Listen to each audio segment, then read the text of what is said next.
নমস্কার বন্ধুরা, আজ আপনাদের আশীর্বাদে আমার সুন্দরবন ট্রিপের বাসের সম্পূর্ণ সিট বুকিং হয়ে গেছে, আর সিট খালি নেই।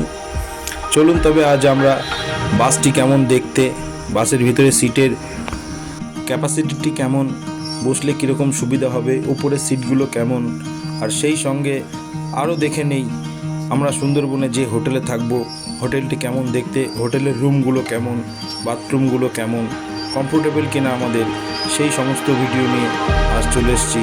তবে চলুন দেখে নেই, শুরুতেই বাসের ভিডিও আপনাদের দেখাই।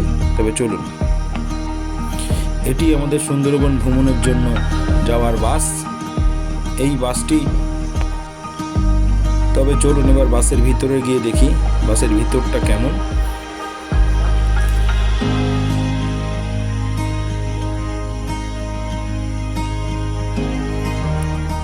এই যে বাসের ভিতরে এগুলো নিচে বসার সিট, সামনাসামনি মুখোমুখি সিট। বাসটি কেবিন সিস্টেম করা, ডান দিকে 6টা কেবিন, বাঁদিকে 5টা কেবিন, উপরে 6টা কেবিন স্লিপার, বাঁদিকেও 6টা কেবিন স্লিপার।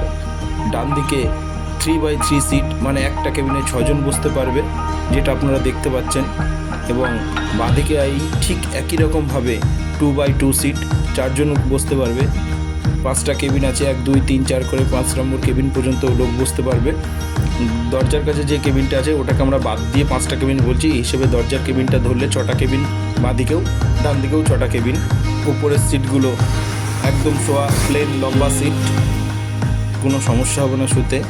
এবারে চলুন আমরা সেই সঙ্গে দেখে নেই সুন্দরবনে আমাদের রাত্রিবাস করার জন্য যে হোটেলটি রয়েছে সেই হোটেলটি কেমন দেখতে। এই যে আমাদের সুন্দরবনের থাকার হোটেল, 2 রাত আমরা এই হোটেলেই কাটাবো। শুরুতেই আমরা এই হোটেলের রুমগুলো কেমন দেখব। প্রথমে আপনাদের যে ভিডিওটা দেখাচ্ছি এটি যে ব্যালকনি, দোতলার উপরে ব্যালকনি। এবার আপনাদের নিচের ঘরগুলো দেখাচ্ছি। এই যে নিচে এই ঘরগুলো একদম গ্রাউন্ড ফ্লোরে, নিচের এই পায়খানা বাথরুম অ্যাটাচড, এটিও নিচের একটি ঘর, তার সঙ্গে এইটি বাথরুম। এবার চলে যাই উপরের ঘরগুলো দেখতে কেমন দেখে নিই। এগুলো উপরের ঘর, খুবই সুন্দর, কমফোর্টেবল। প্রতিটা ঘরে 2টি করে খাট আছে, প্রতিটা খাটে 3 জন করে 6 জন থাকবে। উপরে বাথরুম, এগুলো খাটে শোয়া নিয়ে কোনো রকম সমস্যা হবে না।